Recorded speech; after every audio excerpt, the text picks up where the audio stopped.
amigos e amigas da TV Câmara Itajaí. Começa agora mais um Câmara Aberta. De acordo com a Sociedade Brasileira de Diabetes, estima-se de 15 a 40 milhões de pessoas vivam com pré-diabetes e que esse montante da população, cerca de 35%, desconhecem esse diagnóstico. E também é uma doença que pode evoluir para o diabetes tipo 2, o mais grave, no caso, porque daí dá muitos problemas de saúde. E a fim de conhecer mais sobre o pré-diabetes e que a Univale está participando do Provendia, uma pesquisa nacional sobre o pré-diabetes. Para isso, a equipe do Provendia está buscando pessoas aptas a participar da pesquisa. Para falar mais sobre essa pesquisa e sobre o pré-diabetes, estão conosco hoje as professoras do Departamento de Nutrição da Univale e que coordenam o Provendia, as pesquisadoras Tatiana Mesadri e Annelise Dada. Meninas, sejam muito bem-vindas aqui ao nosso Câmara Aberta. Muito obrigada pelo convite. Mais uma vez, poder divulgar o Provem, que é um estudo tão importante. Provem ou Provendia? Como é que você se... Os dois tipos, né? A gente fala Provem por ser mais... Mas é que, na verdade, Provendia significa um programa de prevenção do diabetes, é a sigla. Mas a gente acaba se comunicando muito falando Provem. Mas o estudo mesmo, o nome é Provendia. E assim, aqui em Santa Catarina, né, participam dessa pesquisa nacional aqui é a Univale e a Universidade Federal de Santa Catarina. Mas no Brasil, quem coordena é a Beneficência Portuguesa de São Paulo, né? Por que, aí a pergunta que eu acho que eu vou fazer para a Tatiana é a seguinte: por que a Univale decidiu também aderir a essa pesquisa? Na verdade, eles nos procuraram. A Beneficência Portuguesa nos procurou, porque nós já colaboramos num estudo multicêntrico, um estudo clínico, há uns anos atrás, que era um estudo sobre dieta cardioprotetora. Inclusive, saiu até um caderno de atenção básica sobre alimentação cardioprotetora. E a Univale foi um dos centros de pesquisa naquela ocasião, se não me engano, em 2015, que fez parte do estudo, né? E colaborou. Então, como a gente teve uma boa aproximação e fizemos bem, né, o estudo de certa forma, então, dessa vez, eles nos convidaram para participar desse novo estudo clínico. Então, a Beneficência Portuguesa, ela é a coordenadora geral. Eles já tinham feito um pré-projeto e um estudo piloto numa população menor, testando essas metodologias que o Provem se propõe. Então, eles tiveram bons resultados nesse estudo menor. A partir daí, como é fase de estudo clínico, eles ampliaram para o Brasil inteiro.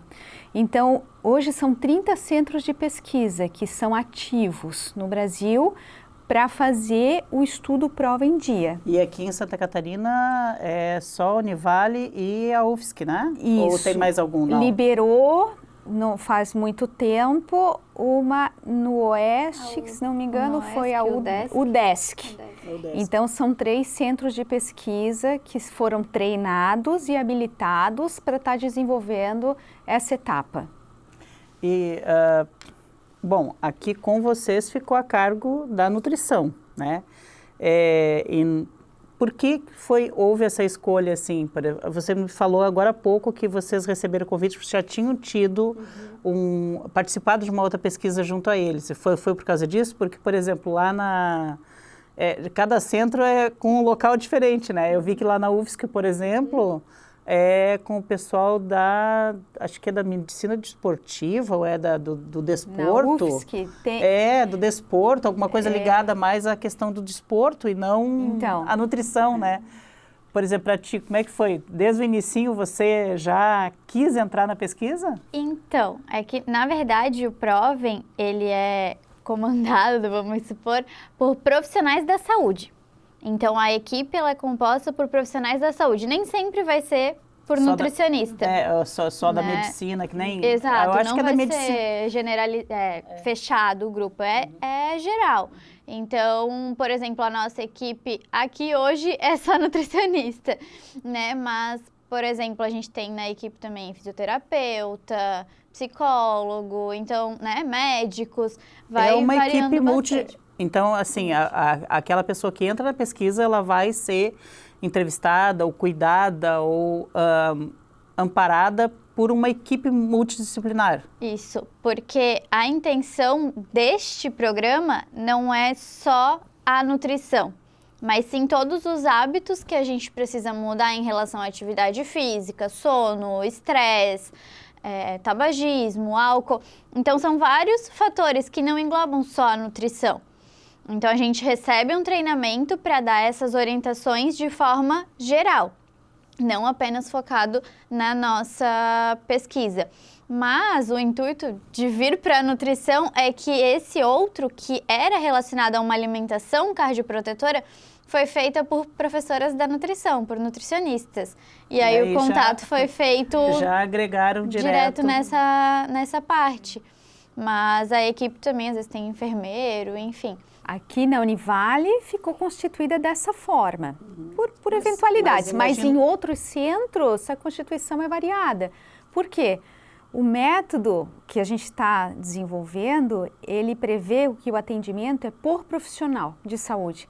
Então, quem faz o atendimento é profissional de saúde, porque o que é interessante da pesquisa? A gente está testando diferentes métodos para trabalhar o paciente que é pré-diabético com mudanças no estilo de vida. Então, ele não é prescritivo com relação à medicação, à dieta, à prescrição de exercício. Eu imagino que seja, inclusive, para evitar que se chegue a esse ponto da prescrição. Essa é a ideia, é prevenir, né, com mudança do estilo de vida, porque já é sabido hoje na literatura e com pesquisas que doenças crônicas, especialmente diabetes e hipertensão, elas estão muito relacionadas ao estilo de vida das pessoas. O que comem, como dormem, o que fazem, as atividades. Então, ao longo da vida, um estilo de vida não ideal, né, que não te favoreça, e fora os outros fatores, por exemplo, fator genético e tal, ele vai te proporcionar, lá na frente, provavelmente esse desenvolvimento de doença crônica. Então, o Provem, ele vem trazendo isso. Então, nós temos aqui metodologias diferentes para trabalhar esses pacientes. Então, lá na frente, a gente vai testar, vai medir o quê? Se esses métodos foram capazes de reverter esse quadro, né? Então, por isso que qualquer profissional, lá na frente, vai ser, se essa metodologia, ela realmente, de fato, alcançar o objetivo, a ideia é que ela seja incorporada ao SUS, sabe? Então, aí lá na frente o profissional é treinado e é capaz de fazer o cuidado nesse sentido. E a intenção é justamente reforçar ferramentas que a gente já tem. Por exemplo, as orientações de alimentação, elas são baseadas no nosso Guia Alimentar para a População Brasileira. As orientações de atividade física são baseadas no Guia de Atividade Física para a População Brasileira. Então, todos os materiais que a gente usa são materiais que já tem disponíveis para a população, só que muitas das pessoas nem sabem que existe. Então, foram criadas ferramentas, né, orientações baseadas nos guias e nas orientações que a gente já tem disponível, por exemplo, da Sociedade Brasileira de Diabetes também, de uma forma mais simples que as pessoas consigam aplicar no dia a dia. Bom,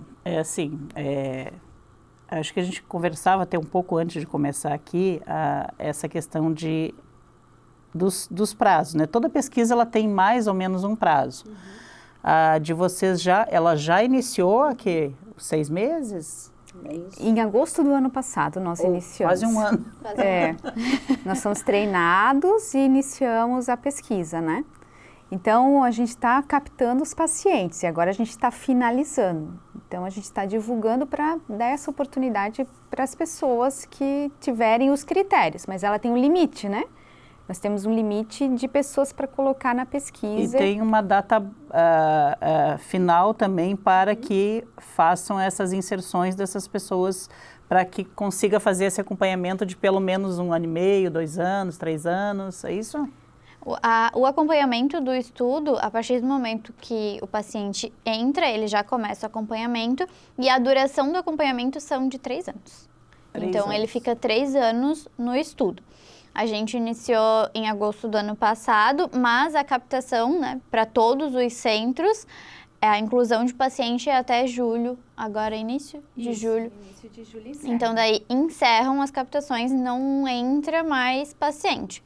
Então, vamos supor que a pessoa que entrou ali início de julho vai ser a última que até 3 anos ela vai ter o acompanhamento.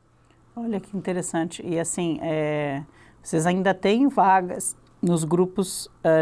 quando eu estive lá fazendo a reportagem, acho que você comentou, né? Que são 3 grupos hoje que vocês trabalham. Um grupo se destina a fazer um controle mais, digamos assim, mais reuniões, não sei como é que vocês chamam, e um outro tem um atendimento mais por telefone, embora tenham todos aquelas, a cada 6 meses ou 4 meses, não me lembro exatamente, eles vão até a Univale, fazem todos os exames, conversam e tal, para vocês terem esse acompanhamento. E um terceiro grupo é o grupo controle, é isso? Como é que funciona esse grupo de controle? Nós temos 3 grupos. Ambos os grupos, a cada 6 meses, fazem coleta de dados. Então, faz a primeira coleta de dados, que é para entrar no estudo. E a cada 6 meses faz essa coleta de dados, que são vários questionários, peso, altura e exame de sangue. Então, a cada 6 meses, o paciente vai fazer exame de sangue gratuito. Não tem custo, o exame de sangue faz parte do estudo. E aí, nessa primeira coleta de dados, a gente fala randomizar, que é um sorteio. Então, a gente vai sortear via sistema para ver em qual grupo que o paciente vai cair. Se é no grupo controle, o grupo controle, ele se assemelha ao que já é feito hoje no SUS. O grupo Provem possui interações presenciais e por telefone. E o grupo Teleprovendia todos os acompanhamentos por telefone. Então, é para a gente comparar para ver o que está sendo feito hoje já está funcionando ou precisa melhorar? Ou a interação só por telefone funciona? Se só funciona, ótimo. Às vezes o paciente não precisa ir todo mês na unidade de saúde. Então, é para ver qual grupo tem o melhor resultado e se o que tem hoje está funcionando ou não. Porque daí, se não estiver funcionando, é mais um motivo para aplicar a ferramenta. Olha que interessante. Então, assim... hoje vocês ainda estão, digamos assim, captando pacientes. Mas você falou o seguinte, tem que ter uma série de critérios. Um deles é ter o controle da glicose, a medição da glicose no sangue Ele tem que ter o principal, né? A hemoglobina glicada, então, que é uma média da glicemia de aproximadamente 3 meses, entre 5,7 e 6,4, que é o valor de pré-diabetes. Abaixo de 5,7 é normalidade e acima de 6,4 é diabetes. Então, ele tem que estar num quadro de pré-diabetes. Eu atendo todos os outros critérios, mas não tenho o exame de hemoglobina glicada.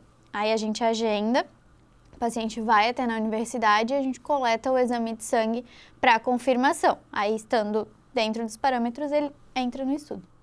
Então, assim, não necessariamente a pessoa já tem que saber que ela é pré-diabética. Ela pode desconfiar por causa de uma série de fatores e ela diz assim, quero saber se eu sou pré-diabética. Ela é possível dela ir ou num posto de saúde, pedir um exame desses e aí verificar essa questão, ou então ligar para vocês e ir diretamente lá, como é que é? Isso, a gente tem um link de triagem, mas a gente acha até mais interessante entrar em contato com a gente pelo WhatsApp. Que aí no WhatsApp a pessoa entra em contato conosco, a gente faz algumas perguntas, já toma medicação para diabetes? Não toma? Toma alguma outra medicação? Já tem diagnóstico de diabetes? Porque se tem diagnóstico de diabetes não pode entrar. Porque daí não é pré, né? Ela já tem a doença. Então daí se não tem, se encaixa ali nessas perguntinhas que a gente liga e aí a gente faz as questões principais ali, né? Se é maior de 18 anos, se não toma medicação, se tem o peso ideal, que é um peso de eutrofia, o IMC que a gente chama, entre 18,5 e 34,9. Então, a gente pergunta qual que é o peso e qual que é a altura. Se mora em Itajaí. Isso configura mais ou menos um sobrepeso, né? Não chega a ser obesidade. Sim, até obesidade grau 1. Grau 1. Isso. E acima disso também, se a pessoa precisa de um risco. Outro acompanhamento. Exatamente. E aí, se mora próximo da Univale, até 1 hora da Univale, e se está sem acompanhamento com nutricionista e com personal individualizado. Se ele atende esses critérios, daí a gente parte para outros critérios, que daí são vários, né? Atendeu todos eles, mas não tem o exame de hemoglobina glicada. Aí a gente agenda, o paciente vai até na universidade, assina um termo de consentimento, e aí ele coleta o exame. Não deu? Tudo bem, vida que segue, a gente avisa o paciente. A gente até fala, né? A gente fica feliz que o senhor não está pré-diabético, mas triste que não pode participar do estudo, né? E aí, se der alterado, a gente faz mais um exame. A gente precisa de 2 exames para confirmação. Então, se ele não tem nenhum, a gente banca 2 exames. Se ele tem um de até 3 meses, a gente banca mais um exame. Mas precisa ter 2. Ou seja, tem que procurar o pessoal. Se você acha que está pré-diabético ou que pode estar, desconfia que está, tem que fazer exame. E a gente aqui tem que fazer um pequeno intervalo, mas é só o tempo da gente tomar uma aguinha, dar uma descansadinha. Na volta, a gente tem muito assunto ainda aqui com a Tatiana e com a Annelise. É só um minuto, a gente já volta.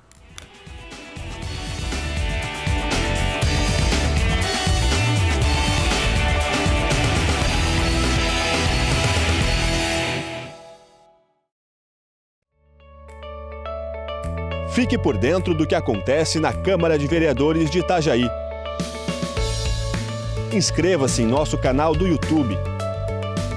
Curta a página no Facebook. Siga o perfil no Spotify, no Instagram e também no X. Acompanhe todo o conteúdo do Poder Legislativo nas redes sociais. @Câmara Itajaí.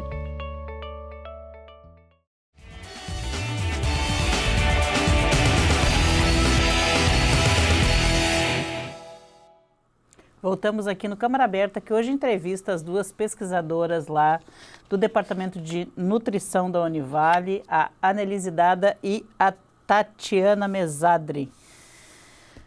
A gente fala aqui sobre pré-diabetes. É interessante, né? A gente estava conversando antes, eu tive lá, fiz aquela reportagem, foi muito legal, foi muito bem recebida lá na Univale, lá no departamento, lá no LEAC, né? A gente esteve lá no LEAC também, viu o pessoal fazendo. E tinha uma paciente lá fazendo esse monitoramento no dia, a Fernanda, acho que era Fernanda o nome dela. E ela disse para mim, assim, encantada, que ela já viu, ela tá, parece que há 4 meses, alguma coisa assim, no programa, né, na pesquisa, e já viu coisas boas que resultaram para a vida dela. Por exemplo, assim, a disposição, acho que a questão da alimentação dela melhorou. Então, assim, dá satisfação já de ter esse feedback, né? Sim, agora quando a gente vê esses pacientes que já estão fechando 6 meses, que foram os primeiros pacientes que entraram, e até os novos, quando eles vêm, eles falam, já incluí tal coisa, já mudei tal coisa. Aí, às vezes, o Miguel, que é o nosso outro pesquisador, liga, estou conseguindo controlar melhor a pressão. Mediu a glicemia no dedo, a glicemia capilar, está baixando em jejum. Então, eles já vão passando resultados para a gente, que é muito interessante. E quando a gente pensa, né, em pré-diabetes, às vezes a gente tem uma resistência à insulina associada, por exemplo. O que isso significa, assim? A resistência à insulina é quando a gente tem a insulina no corpo, mas ela não consegue fazer o trabalho dela, que é, vamos supor, sendo, né, mais básica, ela é uma chave para abrir a porta da célula para a glicose entrar na célula. Então, a glicose sai, o açúcar sai do sangue e entra na célula. Se a insulina não consegue abrir essa porta para a glicose entrar, a glicose fica lá sobrando no sangue. Então, a resistência à insulina é quando a insulina não funciona da maneira que ela deveria. E aí, ela não funcionando, sobra glicose. Então, muitos pacientes, às vezes, têm esse quadro de resistência à insulina associado. E aí, quando tem perda de peso, é um dos principais fatores para melhorar a sensibilidade à insulina. Então, perdeu peso, já melhora outros fatores também. E aí, vai conseguindo ter um melhor, né, prognóstico de acordo ali com o estudo. E é interessante, né, Tatiana, isso que ela falou. Quer dizer, é muito dado, de repente, coisas que a pessoa nem sabia que tinha e aí consegue descobrir por meio dessa pesquisa. E como é que vocês fazem, assim, qual é a rotina de análise desses dados, de compilação desses dados? Como é que isso funciona? Então, toda a pesquisa a gente capta, né, com os instrumentos de pesquisa em papel. Né? Daí do papel a gente digita num sistema. Na entrevista ali, assim, o que você fez essa semana? Tudo é em papel, o treinamento que a gente recebeu é como ocorre a pesquisa clínica. Então, sim, a gente tem que ter esse rigor científico, né? Uhum. Então, a gente faz essa coleta de dados nos formulários específicos, cada paciente tem o seu bloco. Tudo isso, esse material, a gente guarda num armário com chave, então só a equipe de pesquisa que tem acesso a essas informações, então elas não saem de lá. Sigilo total. Sigilo total. A gente se compromete bastante nesse sentido, é uma responsabilidade nossa, né? Então, a gente faz esses dados, digita em papel e depois isso tudo vai para um sistema, é digitado no sistema. Já não vai com o nome do paciente, vai com um código, o código do centro e um código de pessoa. Quando ele entra no sistema, que daí vai para São Paulo, ele entra, digamos, numa caixa comum. Então, não é possível mais identificar quem é o paciente exatamente. Ele cai numa caixa comum e aí depois as análises são feitas de forma integral, com dados do Brasil inteiro, né? Sim, e essa compilação desses dados do Brasil inteiro é feito ao longo desses 3 anos, é isso? Isso, é feito ao longo desses 3 anos. Então, a gente recebe monitorias a cada 15 dias, reuniões de monitoria, avaliação de dados, análise de qualidade de dados, a cada 6 meses auditoria de dados. Então, a gente tem que enviar, eles enviam no número dos questionários que a gente precisa fotografar, enviar para eles conferirem no sistema, né, aleatoriamente. Às vezes pode ser que na hora de digitar, digitou errado, né? E na verdade o que é certo é o que está ali no papel, que é o que tu coletou na hora, na frente do paciente. Aí eles mandam, eu quero o paciente código tal, tal, tal e tal. A gente escaneia todos os dados daquele paciente, que não são poucos, todos os questionários, tudo, recibos, tudo, bota numa pasta e aí eles vão conferir, vão bater, né, os dados do papel com o sistema e se tiver errado, eles mandam uma planilha pra gente, falam, paciente código tal, isso aqui tá divergente, corrigir. E aí, depois de 6 meses, quando tiver outra monitoria, a gente tem que mandar daquele paciente o que a gente ajustou para eles verem se foi corrigido da forma correta. Olha, tem que ter cuidado mesmo, porque isso, como uma pesquisa nacional, são 30 centros ao longo do Brasil. E tudo bem, é tudo coordenado pela Beneficência Portuguesa de São Paulo. Qual é a participação do Ministério da Saúde nessa pesquisa? É ela que está dando esse suporte para que vocês façam? Como é que é? O Ministério da Saúde ele tem um programa chamado PROAD SUS. Esse programa ele financia pesquisas científicas que têm um potencial de inserir um método no SUS. Então, nesse caso, é um método de prevenção para uma doença crônica.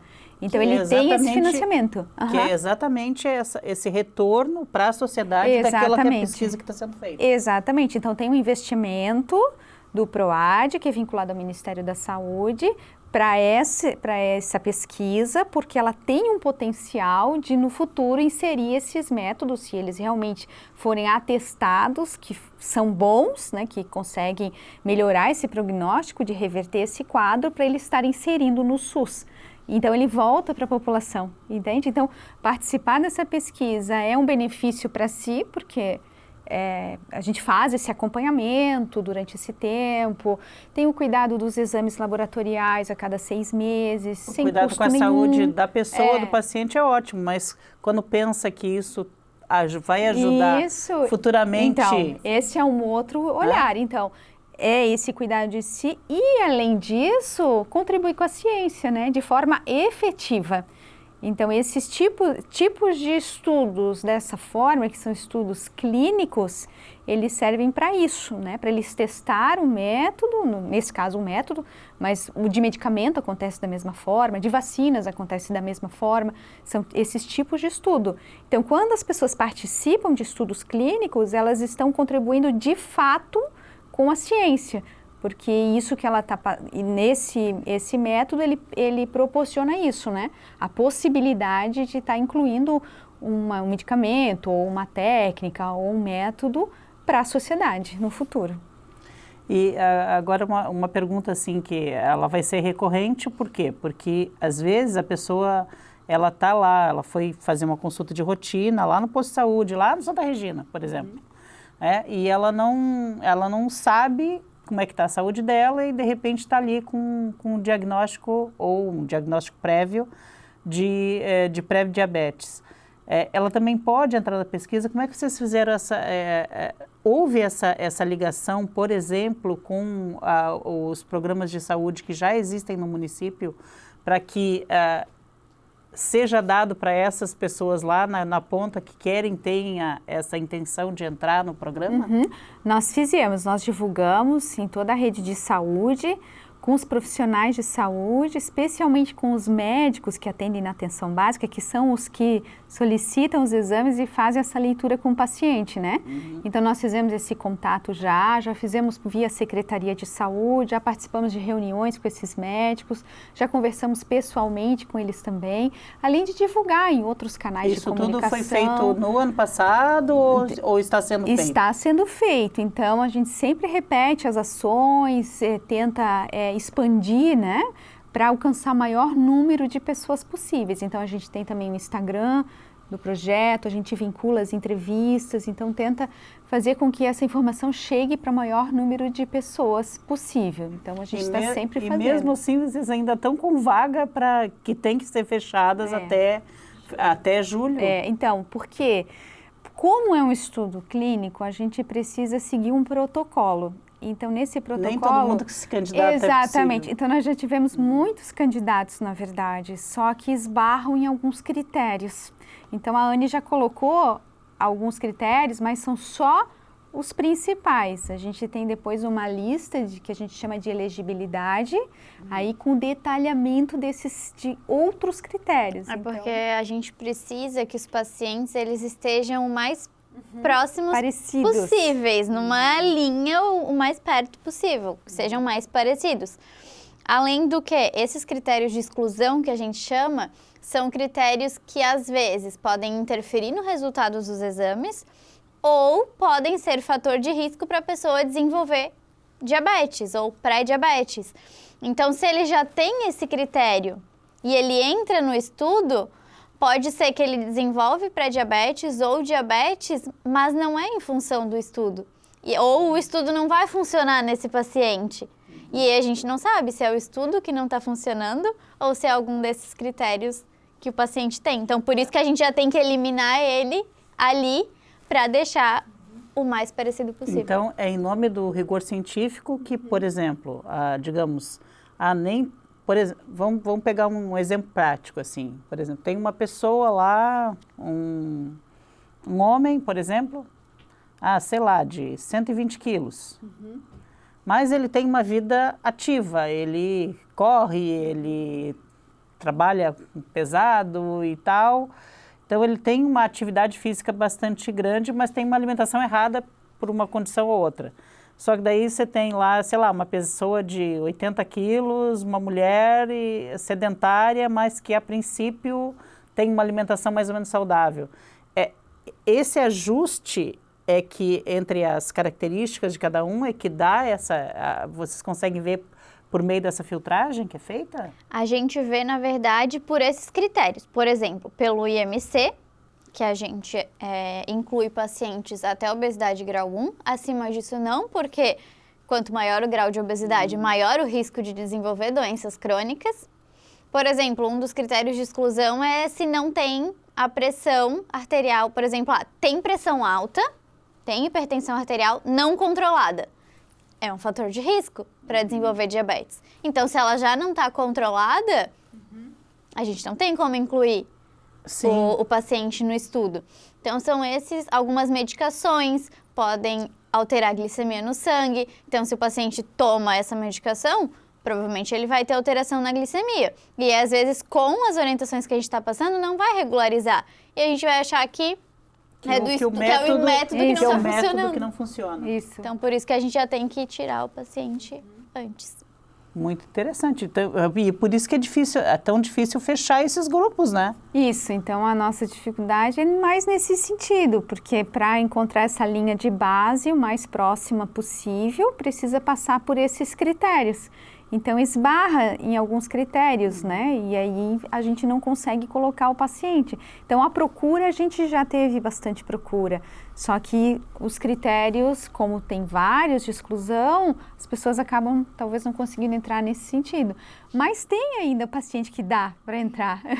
A gente quer chegar nele, né? Ainda tem 20 vagas, gente. Só mais 20 vagas e termina. Então, assim, tem esses pacientes, tanto que a gente já colocou, né? A maioria. Então, aquele que tem...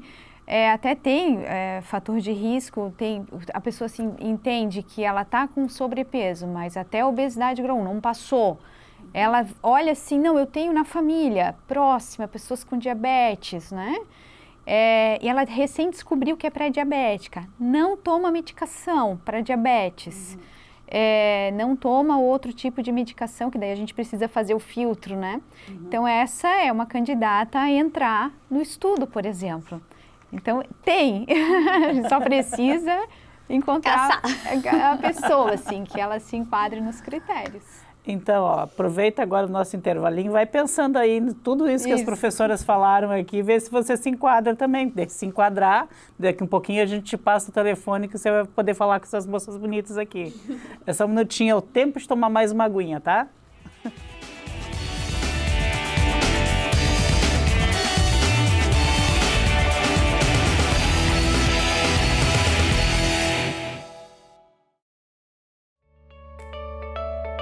Fique por dentro do que acontece na Câmara de Vereadores de Itajaí. Inscreva-se em nosso canal do YouTube. Curta a página no Facebook.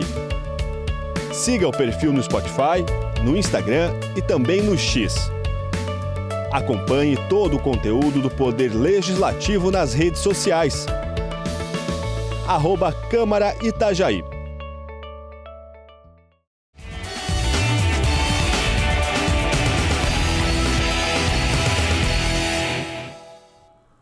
Voltamos aqui para esse que é o último bloco. Que pena, nossa conversa estava tão boa.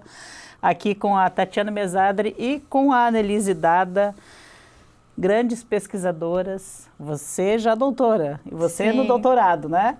Você está fazendo doutorado. Doutoranda. Doutoranda. Então, são pessoas gabaritadas a responder e a fazer o trabalho sensacional que vocês fazem. Eu queria ver agora, assim, uma questão mais conceitual de vocês. Antes a gente, no finalzinho, vai relembrar quais são os telefones e tudo mais, mas eu queria alguma coisa mais... Saber, por exemplo, como é que vocês encaram essa pesquisa frente ao impacto econômico que a redução do diabetes no futuro pode ter, tanto nas contas públicas quanto no SUS. Né, e quanto na saúde geral da população mesmo. Eu acho que é só a gente pensar nas consequências do diabetes. Então, o diabetes, quando ele não é cuidado, ele está descontrolado, né? Porque a partir do momento que a pessoa tem o diagnóstico, de fato, com acompanhamento médico, com o uso da medicação e depois melhorando o estilo de vida, ela consegue levar a vida e diminuir as consequências. Mas o que acontece numa parte das vezes é que as pessoas, elas têm essa dificuldade de se controlar no estilo de vida. Elas tomam a medicação, né, e acham que as coisas vai fazer milagre, vai resolver tudo. Está tudo bem daí, né? E aí que começam a vir as consequências. E o diabetes é uma doença crônica que ela afeta muitos órgãos e sistemas, sabe? Porque glicose é um açúcar que fornece energia e ele circula pelo corpo todo. Então, o que são as principais consequências? Alteração da mácula, então perda de visão, questão renal, né?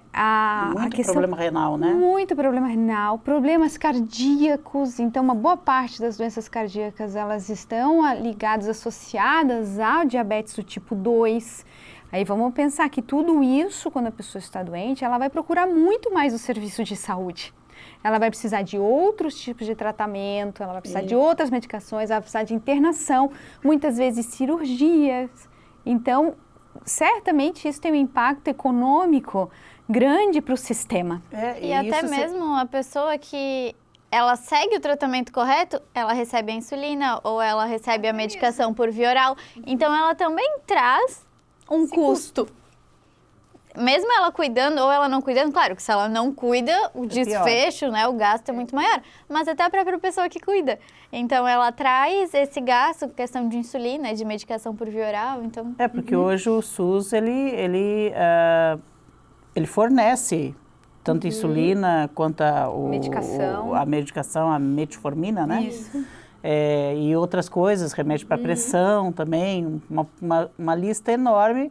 Quer dizer, se essa pessoa está bem cuidada, se ela não chegou a desenvolver o diabetes, tanto melhor, não apenas para a sua saúde em si, mas para a sociedade toda, porque ela não vai perder dia de trabalho por causa da doença. Não vai usar o serviço Não vai usar o público, serviço, não vai sobrecarregar lá na ponta. Não vai sobrecarregar, questão hospitalar, né, de medicação. Quando a gente pensa um paciente, por exemplo, que precisa amputar um dedo, o pé, a perna. Pé diabético. E tem muito, né? É um procedimento cirúrgico, ele vai permanecer muito tempo lá. E se ele já não cuida da rotina dele, a chance dele pegar uma infecção, aí não cicatriza, aí vai ter que tirar mais uma parte. Então, ele ficar indo ao hospital, ficar passando por esses procedimentos, o custo é gigantesco. É gigantesco. E assim, aí que vem mais essa contrapartida do investimento público na pesquisa, né? Na prevenção das doenças. Na prevenção e por meio da pesquisa. Claro, né? a pesquisa que está mostrando qual tipo de método, neste caso específico, pode ser mais eficiente para não desenvolver o diabetes. Mas a prevenção, trabalhar a prevenção em saúde coletiva, em saúde pública, né? É o meio mais eficaz de diminuir os gastos e da pessoa ter mais qualidade de vida. E não só a pessoa, a família, né? Então, quando a gente tem um casa e que diabetes é uma doença, hoje ela tem uma prevalência alta na sociedade, então a gente pode pensar aí que, inclusive, a gente tem, por exemplo, um dado que aponta que 1 a cada 3 pessoas não sabe que ainda está diabético. Isso é um dado da Federação Internacional de Diabetes, que foi lançado agora, divulgado em 2025. 1/3 da população. 1 a cada 3 pessoas não sabe que tem diabetes. Né? É um dado que eles fazem esse cálculo estatístico, como vislumbrando essa questão, né? E isso, assim, não é só para o indivíduo, mas para a família, o transtorno que dá, o cuidado, o cuidador. Então, essa pessoa às vezes precisa de um cuidador também. Impacta em todo mundo, né? No pessoal, na família, na sociedade e a qualidade de vida da pessoa. Então, a prevenção de doenças crônicas ainda é uma boa saída para ter uma qualidade de vida melhor. Porque elas estão bem interligadas, né? Por exemplo, para te prevenir o diabetes, já previne uma dislipidemia, né? Um colesterol alto, que previne uma pressão alta, que aí, às vezes, já consegue controlar uma obesidade. Então, tu trabalha em uma e tu já melhora todas. É aquela questão do cuidado integral, né? Com a saúde. Pensar a pessoa como um todo, né? Literalmente, é melhor prevenir do que remediar. Eu ia te perguntar exatamente isso, assim, se aquela máxima que a gente ouve desde lá dos nossos avós, né? Melhor prevenir do que remediar. Minha avó já falava isso.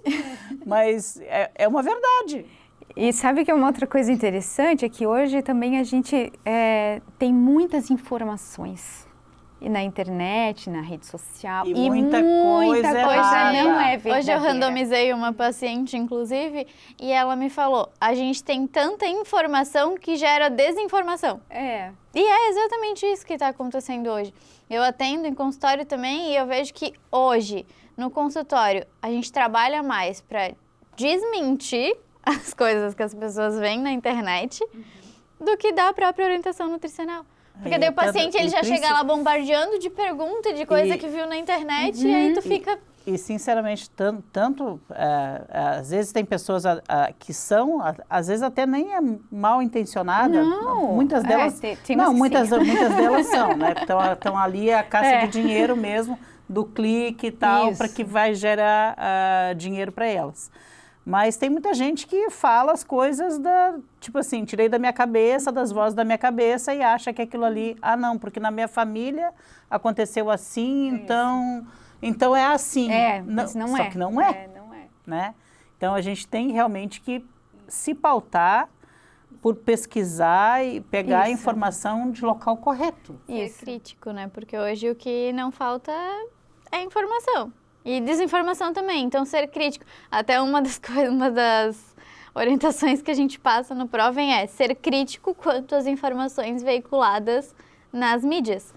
Porque a gente precisa ser crítico. Se a gente acreditar em tudo que a gente vê, uma que a gente fica maluco e outra que a gente não sabe para onde seguir. Né? Muita informação errada. Eu sigo um canal que diz assim, nunca vi um cientista, só que na verdade ambas são cientistas, né? E elas ficam o tempo todo praticamente só desmistificando e desmentindo coisas que saem, que são absurdas. Eu sei desde que eu era criança que não se deve tomar leite cru, né? Sem pasteurizar, direto. E tem gente por aí dando receita de fazer coisas, não, porque é mais saudável. É mais saudável fazer com leite que não é pasteurizado. Como onde, assim? Né? Entendeu? E as pessoas acreditam porque não tiveram não tem aquele preparo de saber por que o pasteurizado é melhor, né? Claro, é complicadíssimo isso. Não é de conhecimento das pessoas e é muita informação. Como é que vai saber se é verdade ou não? Exatamente. Né? Por isso que tem que se informar em saúde, vocês têm que se informar do local certo. Exatamente. Por exemplo, liga para vocês. Isso. O Provem, ele vem para isso também, né? Como a Anne comentou. Então, quem é atendido pelo Provem tem as informações corretas. Então, a gente orienta os canais corretos de buscar informação, a gente desmistifica e ajuda nessa questão também, que é super importante. A gente não só repassa as informações corretas, como às vezes o paciente vem para consulta e ele fala, tem uma coisa para te perguntar. E aí ele pergunta e tu vai conseguir ajudar ele. Não necessariamente tu vai só passar as coisas do programa. Às vezes ele vai chegar com alguma dúvida e é importante, né, que a gente saiba responder da maneira correta para ele sair dali com aquela dúvida sanada. Com certeza. Mas assim, então, vamos reforçar aqui. Tem que ser maior de 18 anos? Isso. Residir em Itajaí, porque tem que ir o próximo, até 1 hora da Univale. Nós temos pacientes de Pissarras, né? De Balneário, Barra Velha, mas se chega até 1 hora, tá tudo certo. O problema é quando a BR tá trancada. Aí a gente não consegue nem sair aqui da zona norte da cidade e chegar até o centro. É verdade. Não é? Mas assim, agora voltando aqui à seriedade, né, que o momento nos requer. Não está em uso de medicamento para diabetes, principalmente a metformina. Gente, eu vou falar o nome. Glifage. Não pode estar tomando glifage, ok? E não pode ter sido diagnosticado já com diabetes, porque daí ele não vai ser mais pré-diabético, né? Exatamente. Essas é a base. Mas não ter acompanhamento também com um nutricionista ou com personal individualizado nos últimos 6 meses. Eu consultei com uma nutricionista 1 ano atrás. Pode. Tudo certo, tranquilo. Pode entrar. Mas nos últimos 6 meses, não. Porque daí ela já vai estar vindo... Seguindo a orientação da nutricionista, que é diferente da do programa. Tá, e quem quiser saber mais é lá no @provendia.univale ou sem ponto, né? No nosso WhatsApp. É Provendia Univale. Não, o Instagram é ponto, tá certo. @provendia.univale. Isso, e o nosso WhatsApp é 479-9242-7376. 4799-242-7376. Liga para ela. Olha só que menina bonita, ela vai te atender bem. Olha, a professora Tatiana, a professora Annelise, né, embora a gente olhe para você com essa carinha de criança, mas ela já é professora, doutoranda. Muito obrigada pelo trabalho que vocês desenvolvem, pelo que vocês fazem e obrigada por estar aqui compartilhando toda essa informação com a gente. Nós que agradecemos a oportunidade de estar podendo divulgar esse projeto, também para as pessoas poderem se candidatar e se beneficiar do estudo de alguma forma. Muito obrigada. Obrigada novamente por mais uma oportunidade de poder divulgar nosso tão querido programa, né? A gente fica muito feliz com os resultados que a gente já vem tendo. E fechar esse número de pacientes é muito importante para a gente, né? Para a gente bater essa meta de pacientes e ajudar cada vez mais pessoas, né? Porque fechando o nosso número de pacientes, a gente ajuda os nossos pacientes e os futuros pacientes do Sistema Único de Saúde. Com certeza, ali, ó. 4799-242-7376 até o início de julho. Então, tá entrando gente no programa, né? Então, se candidata lá. Obrigada, viu? E obrigada a você também que nos acompanha. Continue assistindo a nossa programação aqui na TV por assinatura ou ainda no YouTube. E lá não se esqueça, tá? Você se inscreve no nosso canal. Nós não somos capitalizados, tá? A gente é só para fazer essa circulação de informação correta mesmo, tá? Porque a gente não tem capitalização aqui, porque nós somos um órgão público. Então, vai lá, se inscreve no nosso canal, curta os nossos vídeos, comente, compartilhe esse vídeo com mais pessoas, mande ele para quem você acha que pode se enquadrar na pesquisa aqui do Prova em Dia, né? Prova em Dia. E faça parte dessa comunidade também lá da Univale e com boa saúde para todo mundo. Obrigada e até o próximo Câmara Aberta.